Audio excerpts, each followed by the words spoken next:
So I just got back a little while ago from a run. I actually really like running. I had been putting this off all week, and I've kind of been doing that lately, and I've been trying to fight that.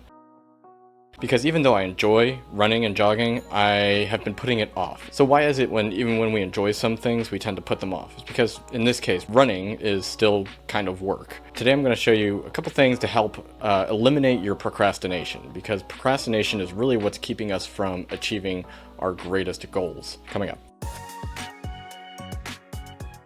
The first one is writing down your plans. This can be something like a to-do list, but it's especially helpful if you write things down the night before. So if you know you want to get 5 things done specifically the next day, it's really important that you write them down, because if you're not careful, you can get really busy occupying your time with other little insignificant things. How many times have you sat down to get work done at your desk only to doom scroll on Facebook or Instagram, and all of a sudden an hour or a half hour has gone by and you end up frittering your time away throughout the day doing these sort of things? There's a saying that if you don't manage your time will manage you. I found that to be very true, because you can sit down with the best of intentions, but if you don't have some structure around it, then it's almost impossible to adhere to it. That over there is a whiteboard.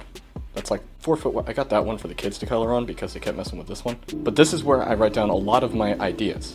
This is where most of my to-do lists and things like that go. If you really like the idea of a to-do list or just something that you can check off, I encourage you to look at an app called Trello. So this is actually a computer program that you can also download an app for on your phone, and they sync up really quickly, which is really nice. I tested this out the other day. This is actually a project organizer, and you can share it with others to collaborate on a project. And the idea is that you get these little cards, and as you progress in tasks, you can update them, and then you move them over into another column, say for editing and review, and then for another column for posting, whatever you're doing, that sort of thing. So it's actually really helpful. I actually use it to organize my YouTube video ideas. But if you're just trying to do a to-do list, maybe something that requires a couple steps or that will progress over time, that might be a really good option for you. And best of all, it's totally free. I once attended a church many years ago, and the pastor had this incredible principle that he taught us, and it was, in order to achieve a goal, you have to have a tangible goal. You can't just say, I want to lose weight, because there's no real, there's nothing specific about it. Like, we all want to lose weight or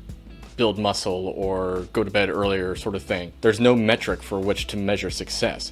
He said, put a bullseye on it. Imagine it like throwing darts at a dartboard. There's a distinguishable bullseye. You know when you've hit the center of that board, right? So setting any sort of goal should look the same.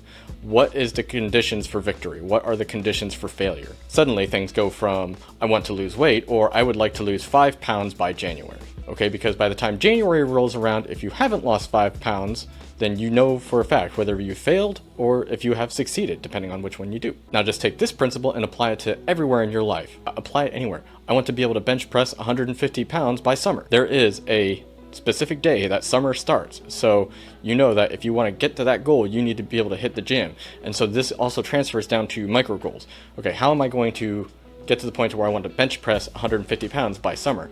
Well, then I'm going to go to the gym twice a week and strength train specifically in that area. Okay, and then on a week by week basis, you know if you've passed or failed that criteria. I have gone to the gym 2 times this week and I did strength train. Nailed it. Next one. This one is called, now, I'm going to preface a lot of these things. These are all things that I've picked up from other people, videos I've seen before, books that I've read, or books that I've heard about. So I'm sorry if I'm not crediting the people that did these. It's because I've studied a lot on this topic for my own purposes and just for my own self-improvement. So to be fair, I don't remember who is credited for what. So just don't crucify me for that. The next one is the 5-second rule. And that's not the kind where you drop something on the ground and then you eat it anyway because nobody's looking, and I'm sure none of you have done that. No, the 5-second rule is when there's something that you don't want to do and there's something that you want to put off, the easiest way is to count to 5 and then do it. The wasps, dude. Because when you give yourself a 5-second timer, that's just enough time to talk yourself into doing something, but not enough time to talk yourself out of it. Imagine you're sitting at your desk and you know you have to go clean the toilet.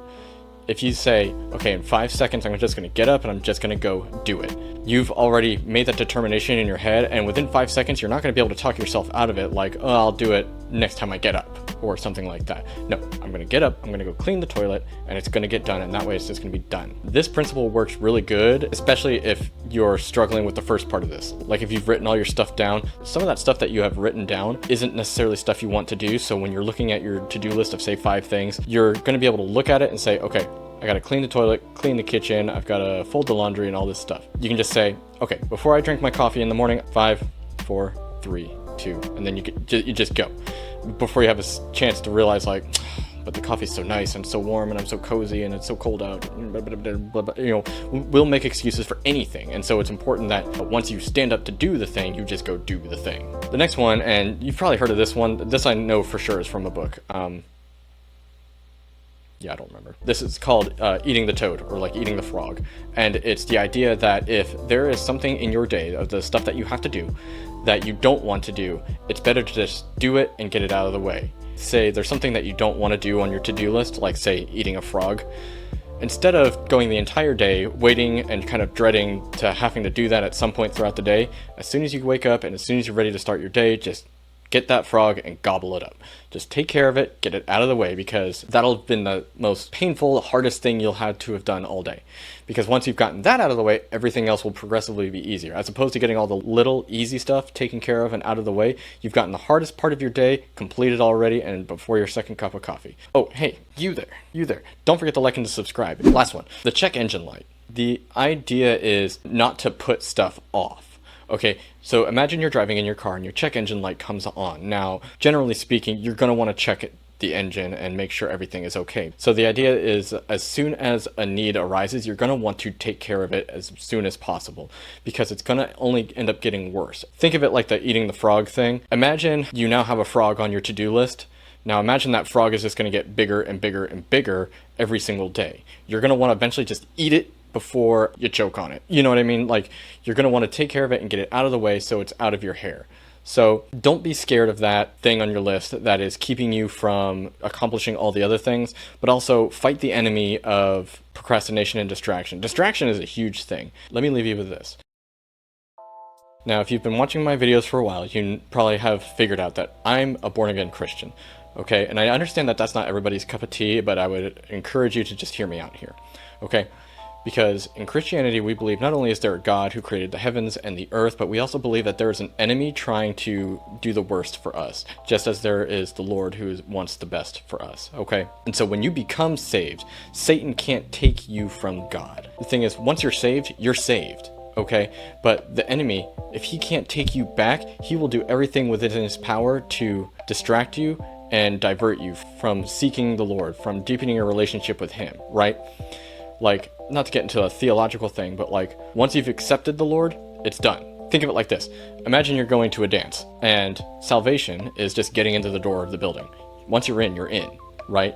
But imagine once you're in there, you just find a chair in the corner and just sit down, as opposed to enjoying yourself and having a good time. That's kind of what the enemy will do to us.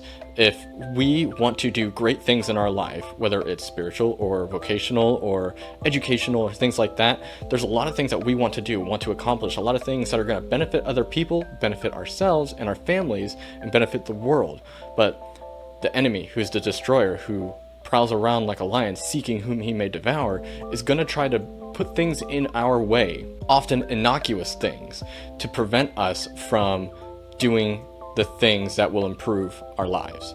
Okay, so start looking at things like social media, like work, like busyness, in the perspective of, are these things actually doing me more harm than good, keeping me from moving forward and doing good things and getting done what I need to get done? Because we have all had those days. Dude, the wasps. What's happening? Gosh, the wasps. Distractions. Dude, distractions. I need to make this video. See what I mean? Anyway, you understand what I'm trying to do. Tell me what you think. Do you have any other tips or tricks that you implement to keep your priorities in order and to actually achieve the goals that you set for yourself? Have you ever set a goal at all? Ever? What do you do? What do you think? That's what I think. What do you think? Tell me down in the comments. Have a great day. Oh, hey, you there. Don't forget to like and to subscribe. If you find that these videos are helping you out, let me know. If you want to hear about a particular topic, let me know. Your input does get taken into consideration, and I want to hear your opinion on these things. So tell me what you think. Thank you so much. Bye-bye.